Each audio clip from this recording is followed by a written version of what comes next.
Morning, senior high Bible class.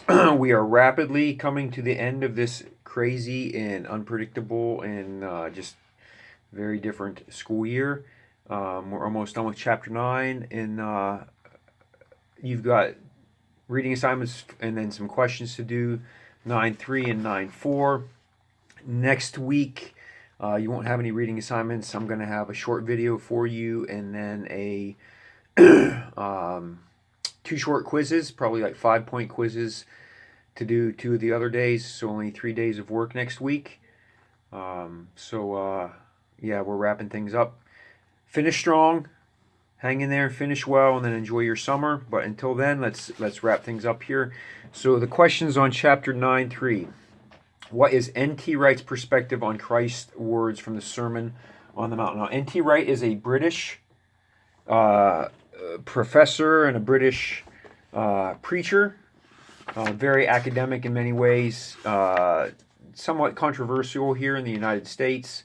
Um, I think he has to say a lot of good things, especially about the resurrection. He's a very firm proponent of the resurrection, the historical reliability of the resurrection. But N.T. Wright says this about the Sermon on the Mount.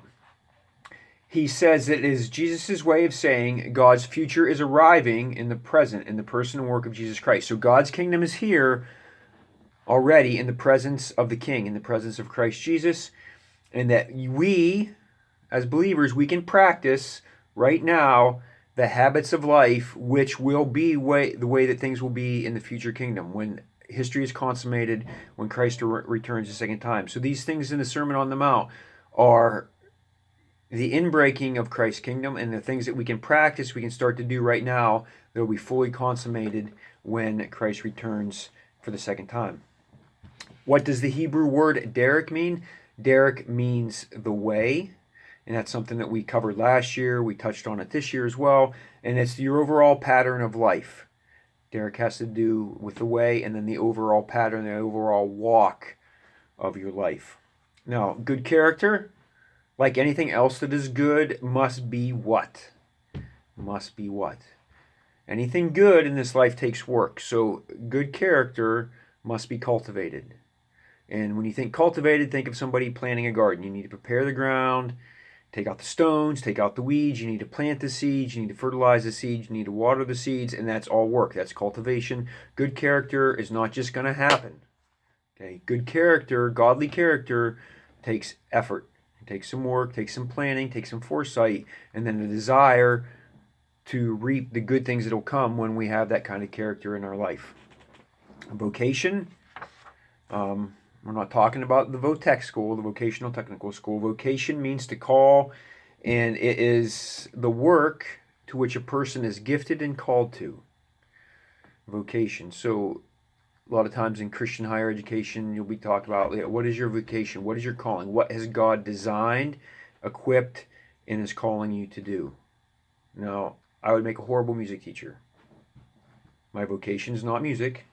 Okay, Mrs. Burnside gave up on me in the second or third grade after I couldn't sing notes and couldn't play the recorder. Okay, I got speaking parts in the plays after that, all the Christmas plays. I got to run the lights and have speaking parts.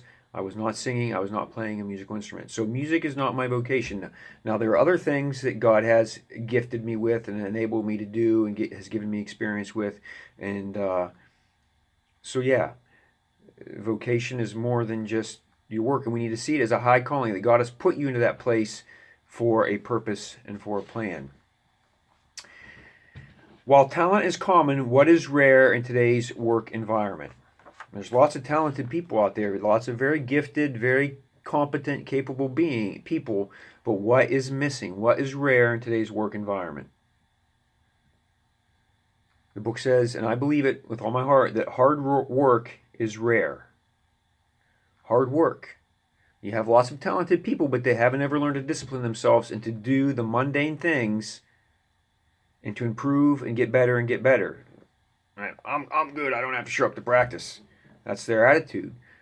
But you'll find that people that are successful, they're not just talented, but they've disciplined themselves and they've worked and they've worked and they've worked and they've worked. They've practiced, they've practiced, they've practiced, they've practiced, and that has set them above the others. that one author here in a book called Talent is Overrated.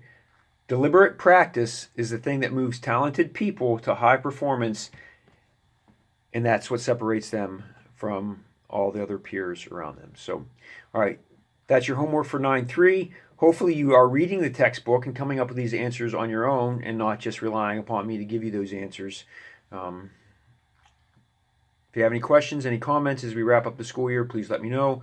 I'm always here to answer or to help if you need any help. Until then,